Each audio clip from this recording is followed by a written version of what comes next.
Kasi ang gawa tayo ng nagte-trending na baked sushi.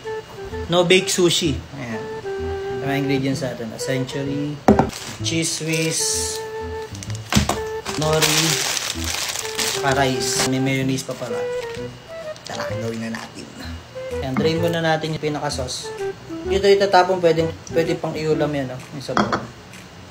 Drain ko muna. Yan guys, at i-rice natin. Yan, pag na-drain nyo na, ilagay na natin tong century. Masyado nang late yung trending na to. Tapos lagyan natin ng mayonnaise. Wala naman takal-takal to eh. Basta tansyahin nyo lang.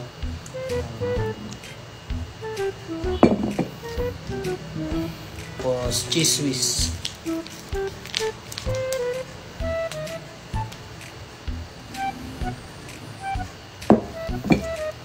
Tapos imekos lang natin yan.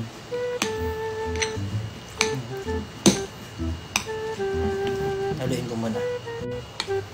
Ayan guys, ganyan yung itsura niya kapag nahalo. Tapos lagyan natin ng nori. Tugan natin ng nori.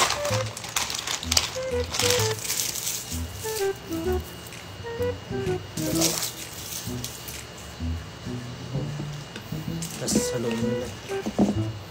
Kasi okay na. Tikman na natin.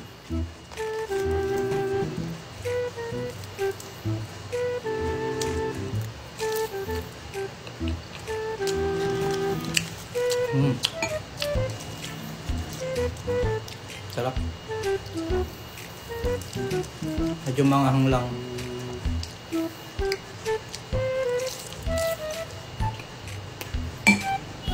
Sarap.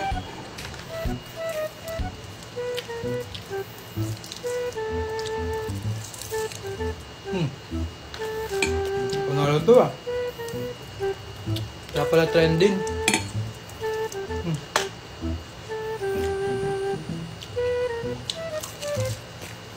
Oo nga. Diba?